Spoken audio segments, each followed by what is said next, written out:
যে ছেলেরা পাশে বসা মেয়েটিকে ওড়না ঠিক করতে দেখলে আলগোছে চোখ সরিয়ে নেয়, সেই ছেলেগুলি ভীষণ লাজুক হয়। গাদাগাদি বাসের ভিড়ে কোনো এক মেয়েকে দাঁড়ানো দেখলেই নিজের সিটটা ছেড়ে দিয়ে বলে, আপনি বসুন।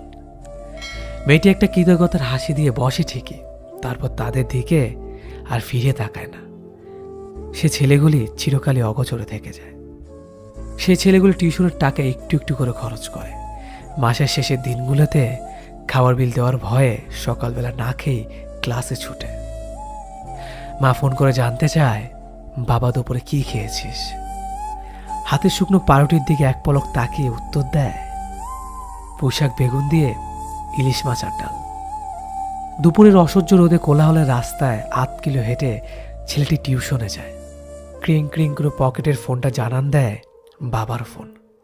কপালের ঘাম মুছে মলিন হয়ে থাকা স্যান্ডেলের দিকে তাকিয়ে বলে, হ্যাঁ বাবা, ভালো আছে আমি। এতটুকু বয়সে ছেলেগুলোর কেন জানি প্রবল আত্মসম্মান বোধ এসে ভর করে।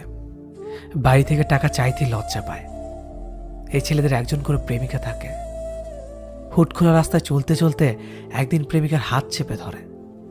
1 কাপ মালাই চা দুজন ভাগ করে খেতে গিয়ে হাসতে হাসতে গড়িয়ে পড়ে। প্রিয়সী শ্যামবর্ণের বড় বড় চোখের দিকে তাকিয়ে কবিতা রচনা করে। তারপর একদিন প্রেমিকার বিয়ের কাঠ হাতে নিয়ে নিষ্ক্রিয় দর্শকের মতো দাঁড়িয়ে থাকে। রাতের বেলায় পাশে শুয়ে বন্ধুটি ঘুমালে মুখে বালিশ চেপে চোখে জল ফেলে। পুরুষের কান্নায় কোনো শব্দ থাকতে নেই। বন্ধুদের আড্ডায় প্রথম সিগারেট টান দিয়ে খুসখুস করে কেসে ওঠে। প্রথম প্রেমের সাথে সাথে তার ফুসফুস প্রথম নিকোটিনেরও স্বাদ পায়। এরপর বর্তমানের তাড়নায় অতীতকে ভুলে গিয়ে আবার চলতে থাকে। ঈদ পুজোর ছুটিতে বাসের ট্রেনের ঝুঁকিতে এক প্রকার গলিত হয়ে সে মায়ের কোলে পৌঁছায়। মায়ের প্রচণ্ড ধমক খেতে খেতে ব্যাগ থেকে বের করে একটা তাঁতের শাড়ি, ভাইয়ের জন্য 2টো টি-শার্ট। মায়ের রাগান্বিত চোখের আড়ালে ছেলেটি দেখতে পায় এক টুকরো হাসি। ছুটে চলা যান্ত্রিক ছেলেটির কাছে যা কিনা এক চিলতে সুখ। সেই ছেলেদের মাঝে কয়েকজন লড়াই করতে করতে হয়ে ওঠে বিসিএস ক্যাডার বা মস্ত বড় অফিসার। তখন তাদের ঘিরে ইতিহাস রচনা হয়।